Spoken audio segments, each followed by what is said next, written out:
good morning and welcome to the talk on pottery and potteries in Yorkshire. It's fortunate in Yorkshire that It's fortunate in Yorkshire that we have lots of clay around here. Quite often clay is associated with coalfields. That's what we largely see in sort of West Yorkshire. But a lot of clay was left behind really after the Ice Ages. So that's why we have a lot coming down the Vale of York. And then when the ice melted on the wolds, it spread down and created like the whole of Holderness around there. And really it was those glaciers that came down that was grinding up the stone and then obviously mix them in different quantities as well, and then laid them down as the glaciers retreated. There are really six main types of clay in Britain, and they're all sort of the same. It depends on the constituency. So we have setting off with this really a solid clay, and then there can be equal different amounts of sand in them or silt. Some have lots of peat in them. Some, I guess, near the wolds will have chalk in them, and some have quite a lot of loam in them as well. So it depends on the sort of, they can all be quite different judging on the mineral types in there. All clay holds water and becomes sticky when wet. But the main problem with clay is that it's very heavy, bulky, and expensive to transport. It comes from the word, the Latin word, potare, which means to drink. And so it's originally thought that clay was used for drinking cups to begin with. But the term today, pottery, covers all ceramic ware. So let's get the sort of first pottery that we can see in Yorkshire, and this dates from the Neolithic period. The Mesolithic period, the one that predated this, saw a move from hunter-gatherers to settled farmers around here. And really with a sort of a more sedentary lifestyle, they needed to store more things to hold dry goods, such as grain and foodstuffs. These pots were made of sort of local clay around here, so they could all vary in quality of that. And they were being fired in open, really fires, long bonfires, really. The clay pots would have been laid down probably on a bed of peat, wood, or the wood might have been burnt to create charcoal, and then probably covered over with turf. So they're really long barrows. Later on, they actually had low walls just to stop the spread of those long barrows of them.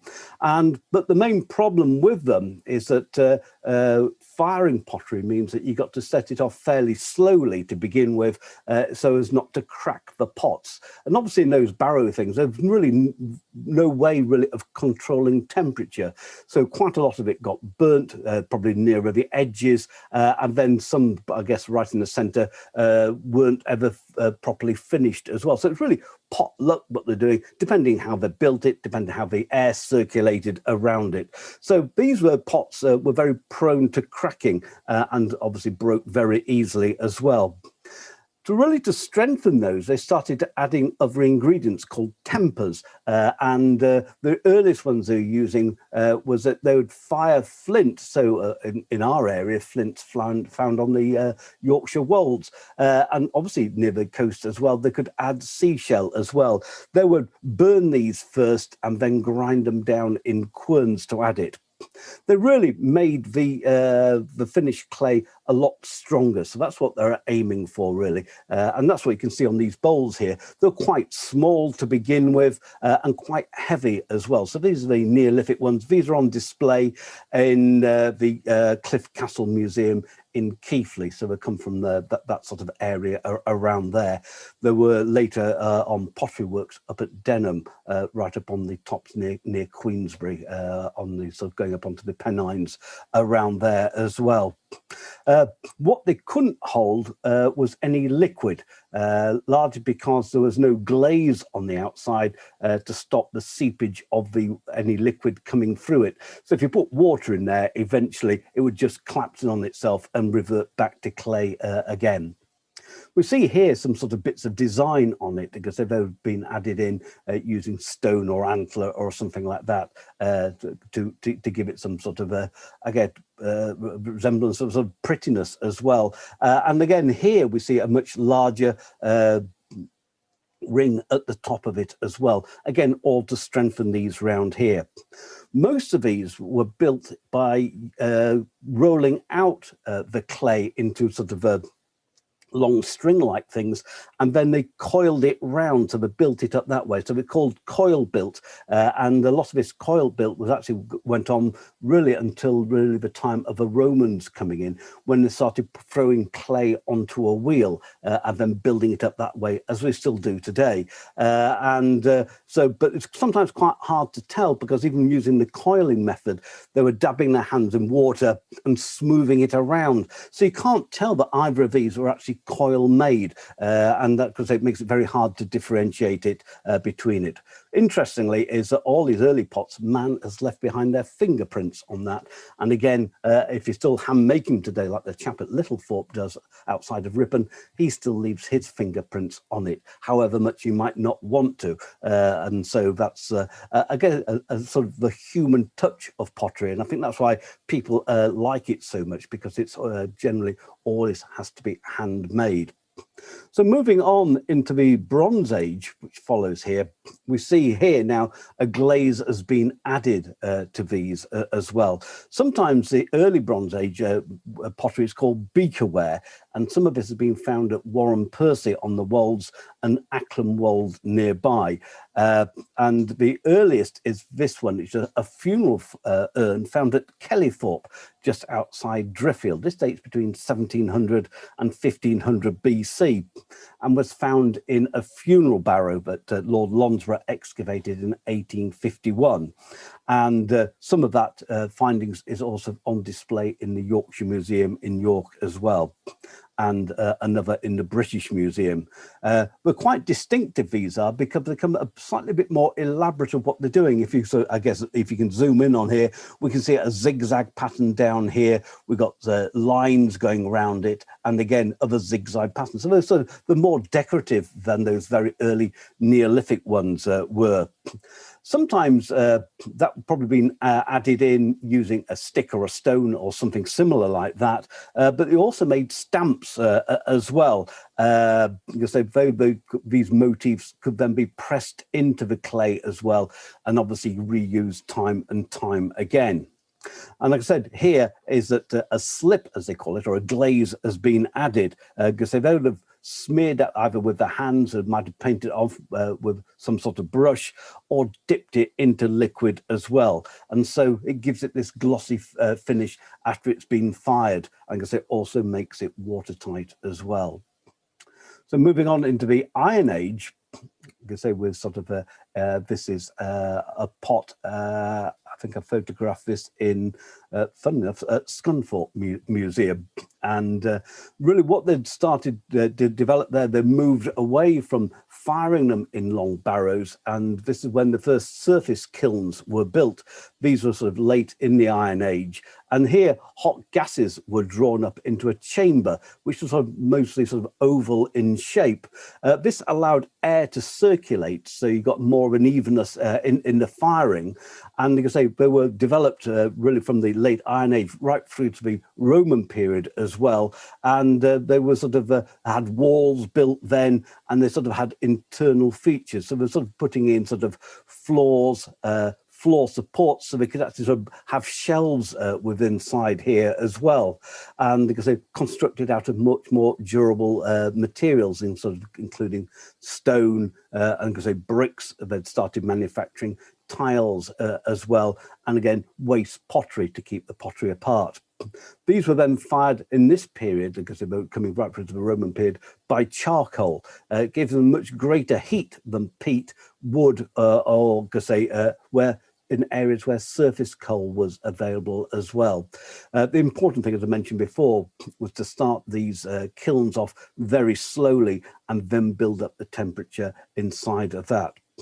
But really, all this sort of technology came to an end when the Romans left. We reverted back to this sort of barrow style of burning, which is sort of a crazy sort of thing to have lost really until the 9th century, until the Vikings invaded. And they sort of brought the kiln technology back in again. But you can see here is that these pots from the late Iron Age, a lot taller what they could do there, and because they different styles of that within it, much more perfect, as we probably see today, as a garden planter that you'd have in your own garden. I've mentioned the Romans, so let's look at a number of slides on these. This one here is taken in the Malton Museum, which is on the main road now into the centre of Malton. I think it was a previous Mechanics Institute or something like that. It's not as big as it used to be in the old market hall in the town centre. So this is really just one large room that they have in there. And so really we see is that they changed in this period, really the late Iron Age and coming into the Roman period, from the coil way of building up a pot and actually going to sort of throwing a pot on a wheel. And that's why we get this much more perfected things where it's much more circular as well, which is obviously quite hard to achieve before that. I think I say the improvements in the it as well. And so from around the year 200, we see the establishment of some potteries in Yorkshire. Around about, say, the year 200, Doncaster has had a pottery, and largely because a lot of these potteries were associated with the Roman forts, because that's why these pots were here, would have been fired across the river at Norton, across from the Roman fort at Malton. And so we see that the sort of the new kilns had these solid tile floors for them. They'd perfected how hot air would circulate around as well, really from the fire underneath. I'm going to say the pots were much more well stacked in this period, making the maximum use of space in there and putting bits of broken pottery from previous firings to keep them apart. And that's what still happens today up at Little Fort Pottery, which you'll see on Wednesday. And pots could still explode and crack during the fireplace, even when the sort of air was circulating evenly. And say sometimes those broken pots were ground down again and were added as a temper to the next batch of clay coming through here as well.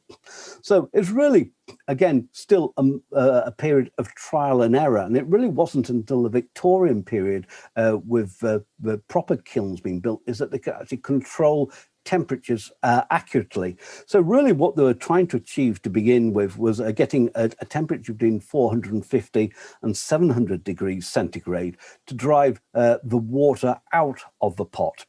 And then from 900 degrees to 1200 degrees, the clay starts to fuse together and sort of and then becomes known as earthenware. You can say as the temperatures rise higher than that, the clay particles fuse more closely together. And in between sort of 1300 and 1400 degrees centigrade, it becomes vitrified stoneware. So it was really sort of clayware, and we're not talking about the very fine pottery that we don't see until the mid-17th century when we started producing porcelain round here. I'm going to say it's sort of continues the temperature rising and rising and rising. All that happens is that the pot collapses in on itself, dries out, and is completely useless as well. And really, the main thing about it was the use of the temper. That's that sort of third party that was introduced to it. And because that varied upon the clay that you were digging to what you actually put in it and what was actually available locally.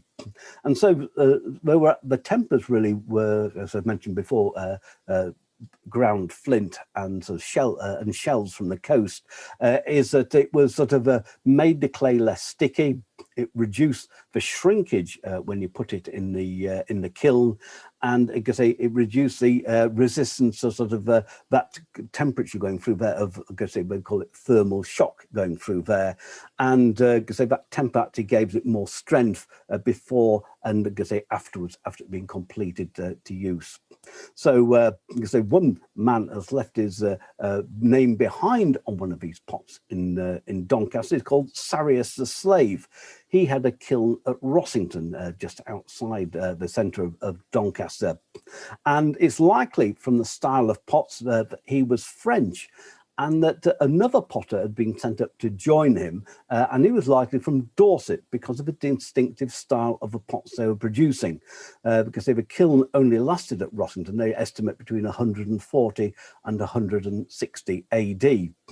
So although sort of pottery was made in Yorkshire, most of the pots were found to have been imported either from Germany, from the Rhinelands around there, or it was called distinctive Samian ware, which is this next slide here. Which has got this very distinctive red glaze on it. This came from sort of the Gaul area of France, really south of Paris, going all the way down to the south coast. And so there was a slight red tinge to the clay already, because sometimes we'll see in the Doncaster area as well, is that the clay around there does have that because it was in a zone that was sort of Saharan many millions of years ago. And that's what sometimes gives this clay further down in France, that sort of pinky colour as well. But really the distinctive design came on here because they added sometimes a red paint or a red glaze, and because that gives it a very glossy appearance that none of the other ones had before this. Much finer pottery as well, because they added other things into it, as sometimes called, I've just said about tempers, but sometimes added another flux into it: sodium, potassium, calcium, zinc, and things like that. And they're also adding further colourant. So we've got sort of variations on this as well. And because depending on the area it came from, is that some of it could come out, they could come out yellow, reds, browns, greens, and blacks as well. And because all these were thrown on a wheel around here, and some of them, like this one here, this design wouldn't have been put on by hand, but would have been pressed into a plaster of Paris mold. So they could replicate these time and time again. And this is largely a lot of what was imported into Yorkshire, coming up the Ouse and into York, and was the really everyday tableware that the Romans were using. Local people wouldn't have used this. They're using the rougher earthenware that was still being produced in the local kilns around here. And like I say, Romans not only used the pottery as tableware, but they were also producing roof tiles. They're using it for box flues as well. These are ones that went into the hypercourse, the underground floor heating of the day. And they're also producing bricks as well. As I mentioned earlier, all this technology was completely lost when the Romans left in the early 5th century, and really weren't introduced again until the 9th century. So if we look at this sort of what was going on in this sort of Anglo-Saxon period, here we come again back to these squat, smaller, much rougher ones, nothing as fine as what the Romans were producing around here. So none of it sort of left its impression. And so these there were a number of towns which were producing pottery in the Anglo-Saxon period. Only one in Yorkshire. The main ones that potteries that we see in Yorkshire either produced at York or at Lincoln. Because the Lincoln one, they can tell it apart from the York one, because the Lincoln one was tempered with shell, so that coming in from the coast of the Lincolnshire coast along there. But very little local pottery, Yorkshire pottery, has been found of this period. Because most of it has been found in York, not only coming from Lincoln, but also coming from Ipswich as well. But there are also known potteries to have been in Whitby, Aldborough by Borough Bridge, Warren Percy was mentioned before on the Wolds, and at Otley. The York pottery started around about 850 AD, and it can be told apart largely because the clay in that area is fairly sandy and had to be tempered this time with quartz. This is the obviously found with sort of sandstone and other things like that. But the trouble with quartz is a very hard stone. Even when crushed, it doesn't really ever, unless very, very crushed, form a very fine powder. And this sort of left an uneven, so I guess lumpy finish to the whole of the pot, whether it's on the inside or the outside of that, and also gave a grey finish to the pots. So I guess that's what we're looking at down here. So we're not getting that sort of vivid colours that the Romans got. The trouble is no one knows where the kilns were, but they're most likely to be northeast or east of the city. You can say none of them were very sophisticated at all, and you can say would have been used for general sort of jugs. Here we have funeral urns, as well as bowls and cooking pots. So the other areas that it was coming from in this sort of round about the 10th century was imported into Yorkshire as well, mainly coming from Stamford, just off the A1 north of Peterborough, Torksey, which is by the side of the River Trent between Lincoln and Retford, St Neots to the west of Cambridge and the A1, and Thetford north of Bury St Edmunds. Because Torksey was probably the main production centre. I guess it's probably why they say it's come from Lincoln, so it's Lincoln come Torksey is the same thing. The important thing about the Torksey one, it was beside the River Trent, therefore it could easily be exported up the Trent, along the Humber, up the Ouse, or wherever it needed to be. Torksey ware was produced between the late 9th century to the 11th century. Really within this period, we have the establishment, or towards the end of this period, we have the establishment of the Pontefract pottery. Again, thrown on a back onto a potter's wheel again, and because it's quite hard to establish. But this is in Pontefract Museum, which shows a range of the pottery ware that was made in Pontefract. Here we have a jug type thing, so we've got the handle on it now, which is really a sort of a development that come back in from the Roman times as well. And look at the different coloration as well. It's not fully glazed all the way around. Looking in the back of this, I forgot to take the photograph, it was a few years ago and I wasn't really looking at pottery at the time. Here we see more of a green glaze, if you can see that, that was introduced around this time. Not put on particularly well, as you can see on here. Whether they wiped it on by hand or what, I don't know. It's a rather unusual thing not to actually create the whole thing, but maybe that was the fashion of the time, to sort of have it dribbling down the sides. And again, we can see how much bigger these pots are as well. And none of these pots at this time were sort of stamped, so it's very hard to tell where they came from.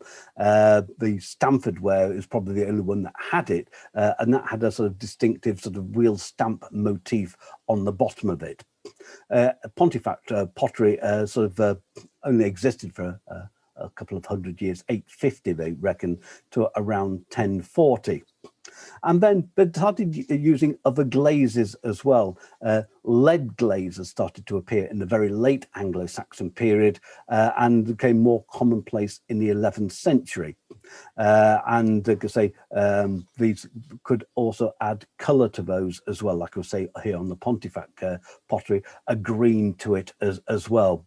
They could use cobalt to give a blue colour, manganese to give a purplish colour, and iron to give more of a brown colour as well. So that's what we see, sort of the developments in this period really running up to the time of the Doomsday. And so it really hadn't developed that much apart from the glazes and the colorations on it, because we had to really wait for the French Normans to invade again in 1066. And so it was the Norman barons who were settled here, such as Robert Count Mortain, who held 196 manors in Yorkshire, including Doncaster, and he brought over French potters again to start that industry. Because really, they've been used to this style of pottery that we see here, the use of design, colours, and like I say, different shapes to the jugs, adding of spouts and things like that. And so that we see that it was to meet their everyday needs that they used to. They didn't want to buy and use rough earthenware made in Yorkshire. They wanted to say finer pottery that they were used to as well. And really, this sort of led to the establishment of more potteries in Yorkshire. We know that there's one in this time established in Scarborough. A lot of these were normally alongside abbeys and monasteries as well, who had quite a requirement for pot, not just for everyday use, but we'll see for sort of sometimes of drains and other things like that, and for tiling, not just on the roof, but floor tiles as well. We see that Doncaster pottery started production again in around about the sort of 12th century in the Hallgate area of the town, which is the town centre today. And there were 3 potteries in here as well. Because they can be notable for the redness of the clay around here. Like I say, it was a hot desert environment 245 million years ago. And largely these potteries were established because Doncaster became a market centre. And it was for these travelling merchants who needed storage to take their goods around the other to place as well. And so in Doncaster, we now see there was sort of an advance on these kilns. Again, brought in from France, is that there were multi-flued kilns, which enabled the potters to produce different temperatures in those as well at the same time, and also to increase the firing temperatures, largely because in the Doncaster area, fairly close to the surface, was found coal around here as well, and which allowed them to build much bigger kilns as well, because they didn't have to use as much charcoal, chop down the trees to create it, and a lot shorter period in able to just digging it to firing it in the kilns by the side of them as well. And the other change in here was really of, I wouldn't say of fashion, but of other competing technologies to pottery, because pottery up until the sort of 11th, 12th century was largely used for tableware, for domestic things. But now we see the increasing use of iron into tableware, such as pans and frying pans and things like that. So not as many of those things would need to be made of pot anymore. We say York pottery still continued into this period, and they've moved away from quartz to adding ground grit, which gave it, a slightly better appearance. And there was a wide variation in the style of pots at this time, largely because they were controlling the air intake, something which the Romans have been doing before that, because some of it wanted different types of firing within it. And because the York potteries was just making general everyday bowls and mug, because they didn't produce any large earthenware at all. But we see as I mentioned with the Pontefract one, new patterns emerging, and the use of colour as well. That coming in to Yorkshire pottery about 1150, sometimes called splashware. As I said, that's what we see on that Pontefract one, not the very fine coloration of it. Then around 1250, they start to improve the clay, the qualities of that. And we'll see that later on. Largely removing the impurities. That keeps washing the clay to remove the impurities from it, and squeezing it more to create a more even texture right across it. And so we also get this influence of French design now coming into local potteries as well, and a lot more kilns being established, and most of them actually being in East Yorkshire. And this is called Humber Ware, and that's what we can see here. This is a Humber Ware pot. They were made at Kelk, which is south of Harpham and Burton Agnes, home on Spalding Moor, which is west of Market Wheaton, and at Cowick by Snaith, just north of the M62 in East Yorkshire, before you approach the M18. Much finer in quality as well. And this pot here, this is from Bransby, another area that was popular at this time. That's on the Hambleton Hills, fairly close to Ampleforth and Coxwold around there. And here we see much finer pottery being produced. The trouble was with the local potteries is that they were having to compete with imported ware, not from France anymore, but really the Delft ware that was really coming in through Holland at that time as well. And they could say the Delft ware coming in there really through, I guess, the port of Hull and maybe other ports on the east coast, because they were found as far north as Mount Grace Priory. And then around 1500, Cistercian ware became widespread, largely because it's associated with the large Cistercian monasteries. They tend to have one centralised kiln, it's thought, and that being at Renfort, which is just to the north of Wakefield. We'll see a very popular area later on. And this the Cistercian ware is largely a hard red pot with a treacle brown glaze. I couldn't find I've not taken a photograph of it or seen one in one of the local museums, so I guess there is somewhere. So we see, again, a diversification from the pottery, as the Romans had done, and because the reintroduction of brick as well. This started in the early 12th century. They were quite thin to begin with, and there was no sort of size to them, or set size, standard size to them. And they were always largely made on site due to the weight and bulk of transporting them. They were thought to be first commercially used in Hull when the city was built after the sort of the 1250s, founded by the king there. And because the weight, the underlying geology of Hull is it's probably fairly liquid, and they wouldn't build in stone on there because the buildings would collapse. And anyway, there's no stone in the Hull or Holderness immediate area. It would have to be brought from sort of 30 or 40 miles away, and again it would sink and things like that. So that was a problem with it, brick being a lot lighter. So we sort of see the building of the town's walls. In 1321 they required 5 million bricks. And Hull Parish Church, Holy Trinity, now known today as Hull Minster, was entirely built of brick. It was since been faced with a thin layer of stone around it, but you need to look at the exterior of the south transept and you'll see that it's still brick built in there. Here we're looking at really 100 years later, the building of the North Bar at Beverley. There it gives the date, or it doesn't, the date down there, 1409. Here we see the brick of being sort of even appearance, but how much narrower it is than it is today as well, but even. And obviously not here, they've all been laid flat along here by and large, but sometimes the different styles of brick were brought in by putting them long flat ones and then end bricks as well to create sort of patterns. And that's really kind of another Dutch influence that came over here. And we don't see really the standardized brick of today coming in till the 16th century.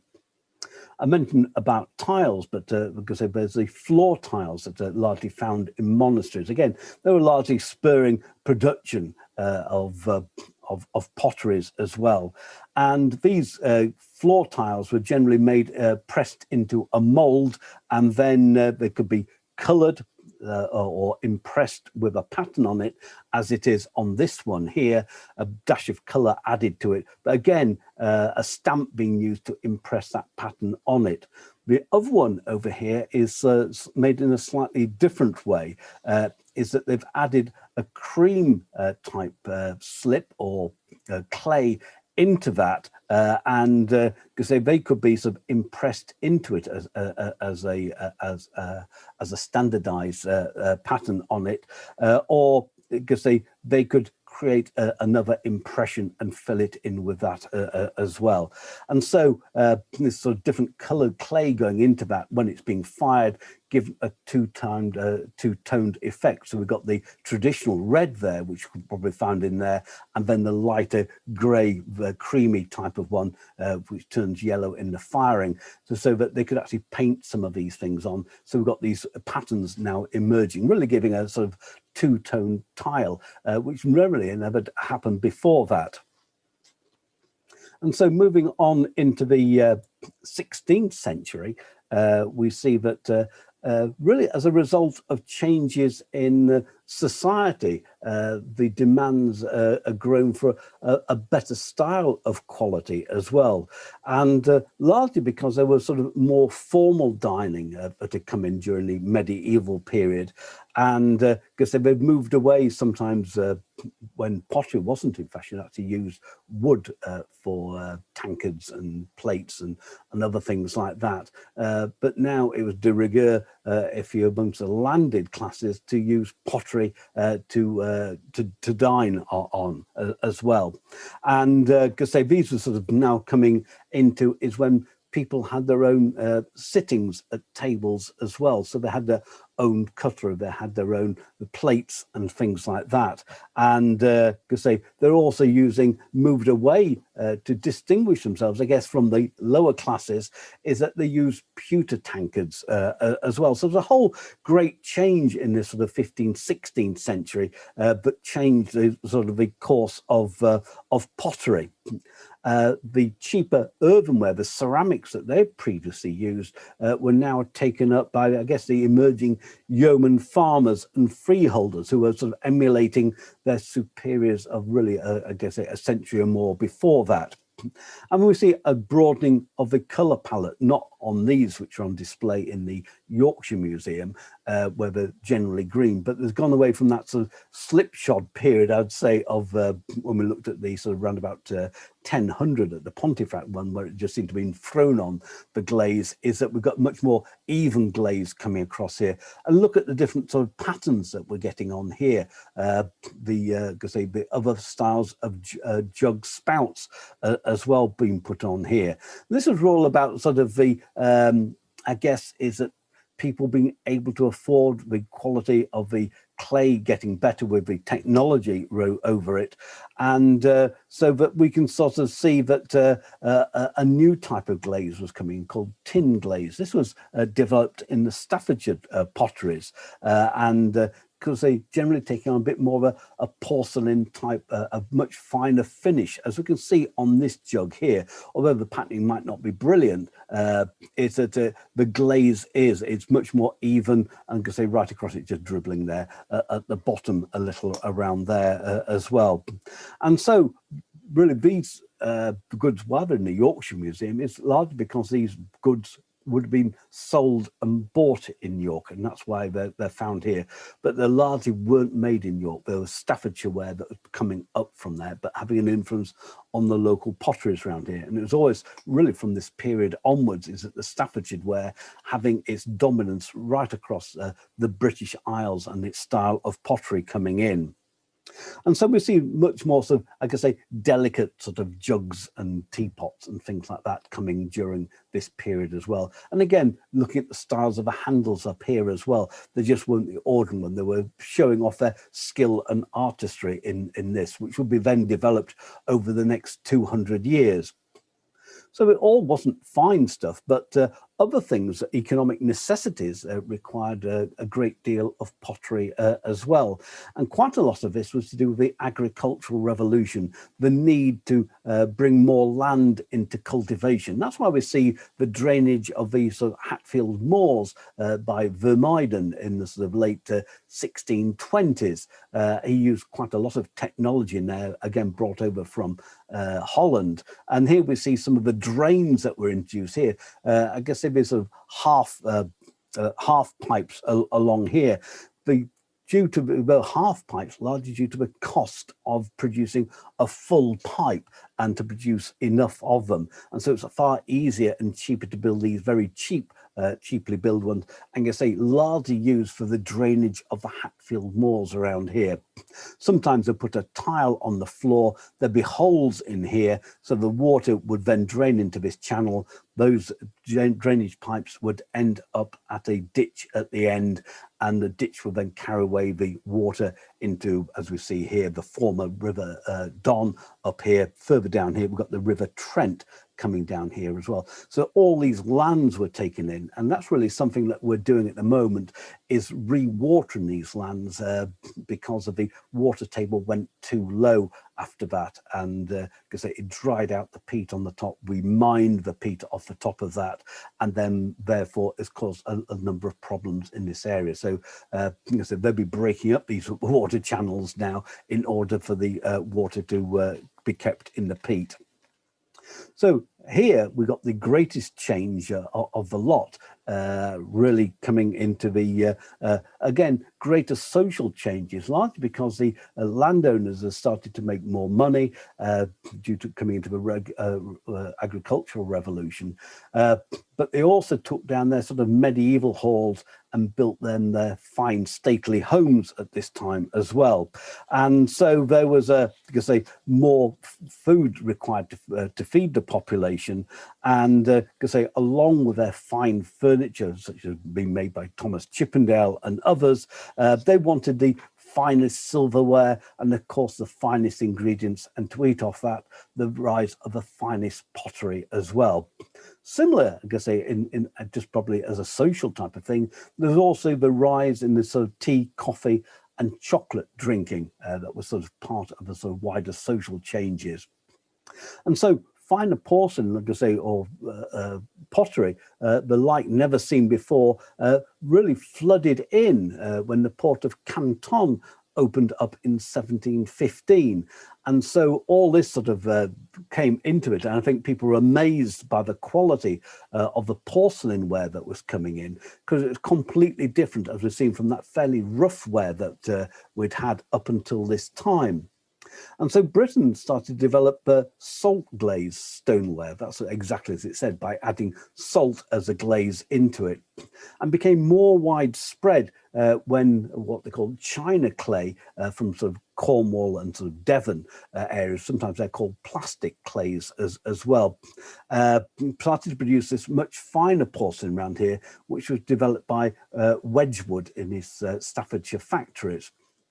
And so that really sort of, as the development came around 1720, when two chaps, both attributed, discovered that adding calcined flint, that's flint found on the chalk cliffs down there, and if heated to 1,000 degrees centigrade, made a blue-grey flint that turns off-white when burnt, and burning the impurities off. These two chaps are largely unsung today. They're John Asprey and Thomas Heath, both of Stoke-on-Trent, who discovered this process. And it was really Wedgwood that started to fine-tune that as well. And really what they're producing was this much finer ware as well. Traditional lead glaze gave a sort of cream-coloured finish to this pottery as well, and salt glaze had to be fired at a much higher temperature. So there were all sorts of problems involved in this, and the problem with adding lead as a glaze is that it was a danger to the health of the potters, and so they started sort of adding flint to the lead glaze too, because what they're looking for was trying to find a pure white for their porcelain. I guess trying to emulate near enough what China ware had been coming in from Canton as well. And so really this sort of the white they're trying to aim for was called creamware, and was innovated in the 1740s. And this was largely because of the instead of sort of grinding lead and flint together and putting it on as a paste, they now ground it in water so that actually paint it on. And it also required a number of firings again. And so the first firing they put on, when they put this on, it came out as sort of a brownie type color. And then they added more glaze to that and fired it again. And then that turned into this creamware. We'll see when we come to the Leeds Pottery, they didn't fire it once, twice, but they fired it 3 times to get this much finer creamware as well. But the inherent problems within that, it was the controlling of the temperature and other things like that. And obviously, the more you fired it, the more prone you were to breakages as well. And so the first manufacturer of true creamware was John Warburton of Corbridge in Staffordshire. Or is it Cobridge? I think it'd be Corbridge in Staffordshire in 1750. And then his production of creamware then spread rapidly around the Midlands, where Josiah Wedgwood and Thomas Wheeldon opened a pottery in 1754, producing creamware. And then in 1760, Wedgwood struck out on his own. He was born 1730 and died 1795. He was born and died in Stoke-on-Trent, and is attributed to the greatest change in British and European pottery. I'm going to say he largely developed his creamware pottery in the 1770s. I'm going to say much finer, as we see on here, not on this one, but he used latticing type of thing to create that sort of basket weave type of thing. And here we've got the piercing all the way round here as well. And so it became much more elegant and much more finer as well. And here we're seeing added sort of motifs, the use of gold leaf around here as well. All these things had to be applied straight onto the plate itself. Became very popular and was really emulated, or should say copied, all around the country, where everybody now wanted to have creamware. And so we see that potteries opened in Leeds, Castleford and Swinton, just outside Rotherham, 4 miles just north of it, as well as elsewhere. And they were could only make this fine creamware by importing the white clay from Devon, Dorset and Cornwall, and the flint alongside it. And that's why we see that the use of rivers and canals being very important to where these potteries were established.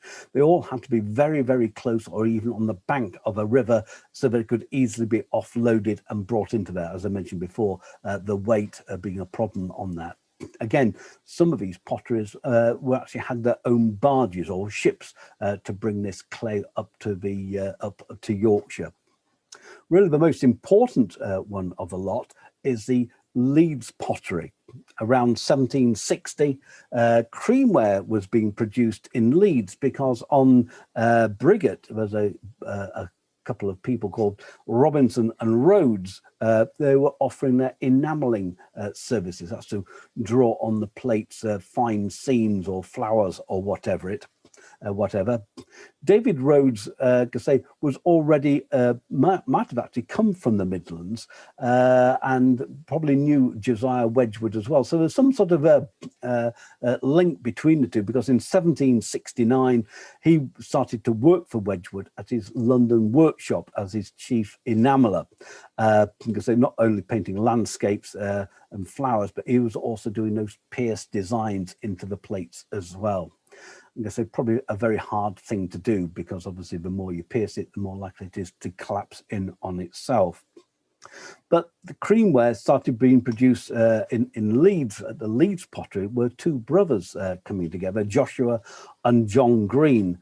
Could probably set off in a very small scale, and then probably in 1756, they think. But by 1770, they began to build a much larger pottery on Jack Lane in Hunslet, just behind I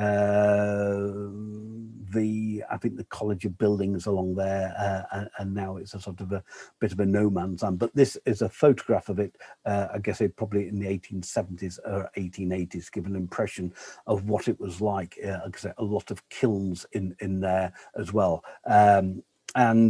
So they built that and probably needed finance for it, and brought in a new partner called Richard Humble in 1775, and the company then became known as Humble Green and Company.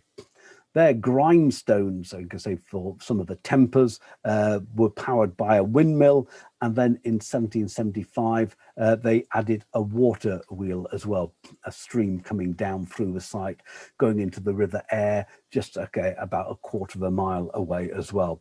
Some of the china stone here was actually ground at Thwaite Mills, again a bit further along by the side of the Aire navigation.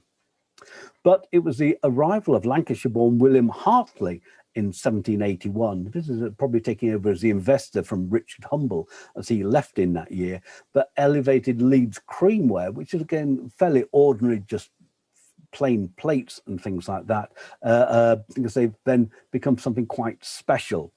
He's seen, obviously, the great success that Wedgwood had had, and probably decided that the Leeds pottery could be improved by his own guiding hand. Not only did he have the money, but he also had artistic skill as well.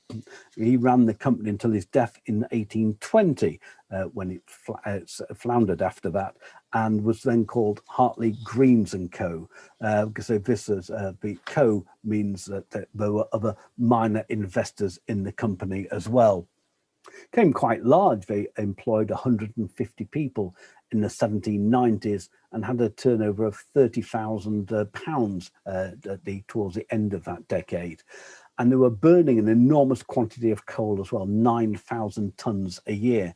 So the requirements, but from a pottery, were actually quite vast. They needed quite a lot of land to build on. They need to be near rivers or canals and near sources of coal as well. That's why on Jack Lane here is that the Middleton Railway came really enough around the back of it, so coal could easily come into this site as well, and the pottery easily exported.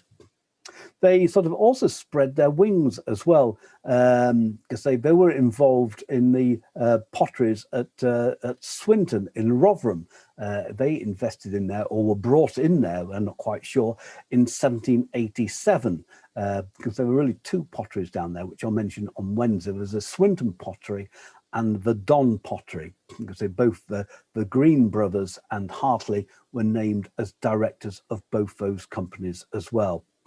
The Leeds company came to an end in 1820, I guess because Hartley died in that year, and I guess the Greens might have predeceased him as well, and it became bankrupt because however, Leeds Creamware, as it was known, because it has been revived constantly throughout the Victorian period, and indeed is still made today. I think Leeds City Council revived it in the 1980s.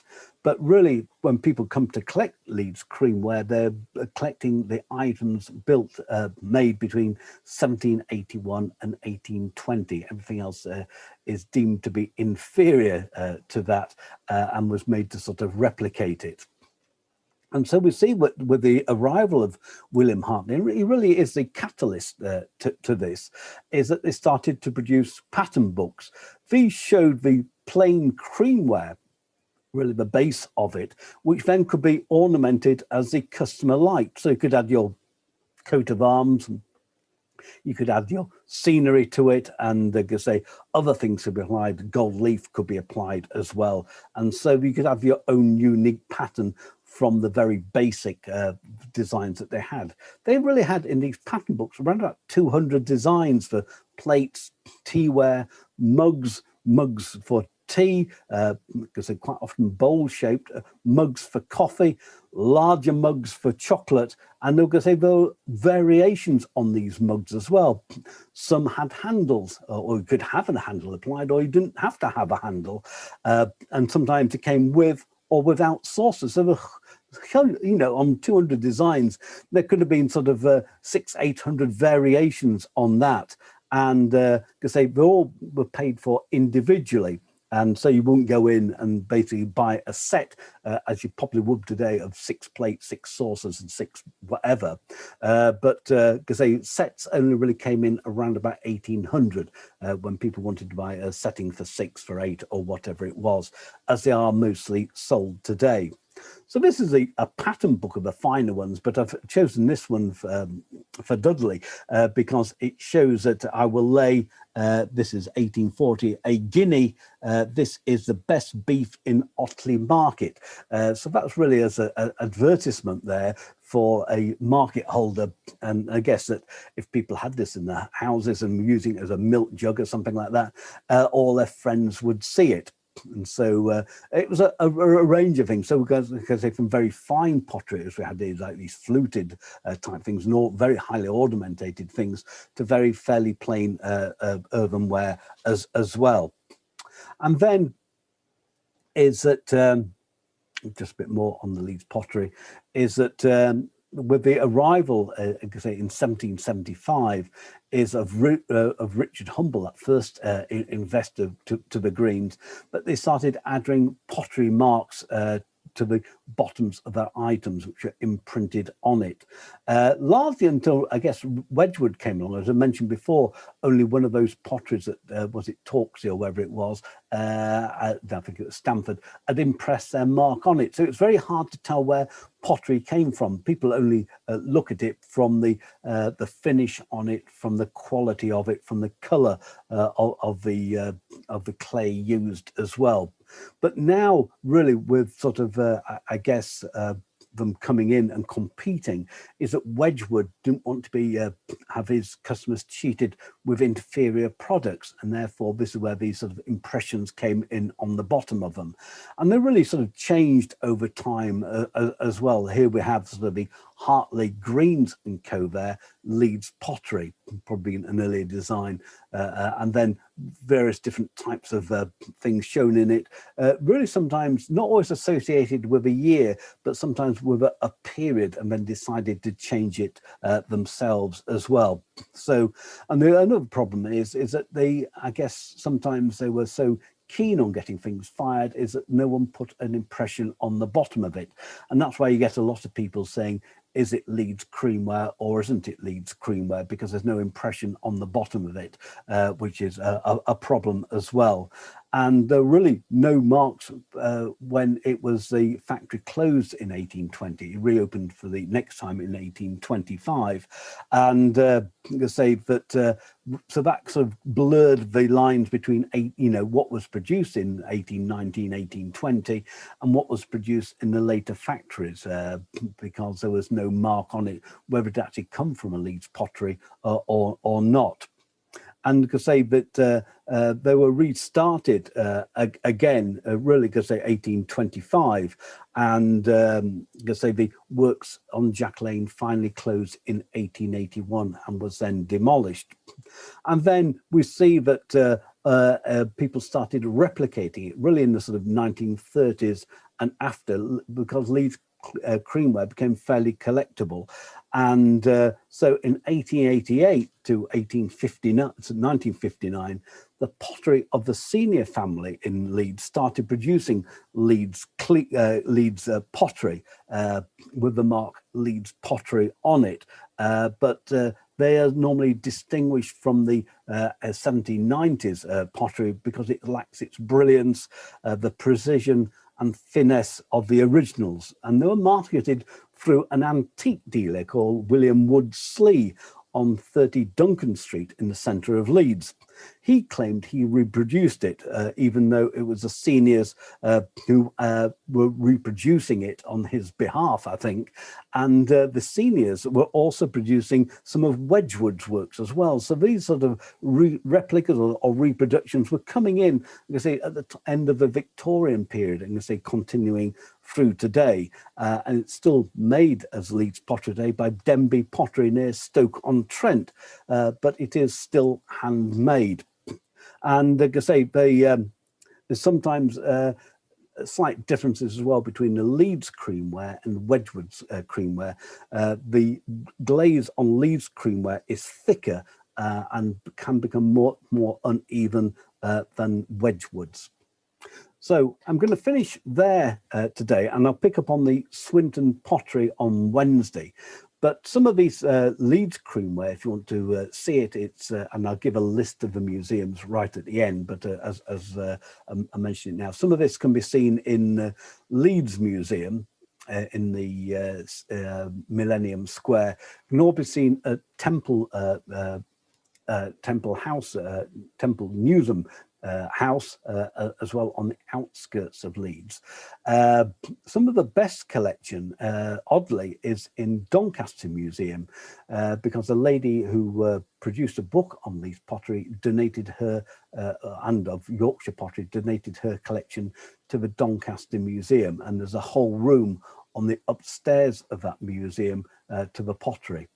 And as I've mentioned, other museums in there, the Yorkshire Museum in York, and some of the smaller ones also have some of those pottery examples as well. Some we've not yet come across, but in Castleford Museum they have a little bit from Roman ware, and also the sort of, as we'll see in this period coming up on Wednesday, the Ferry Bridge potteries and the sort of general ones around the Wakefield area.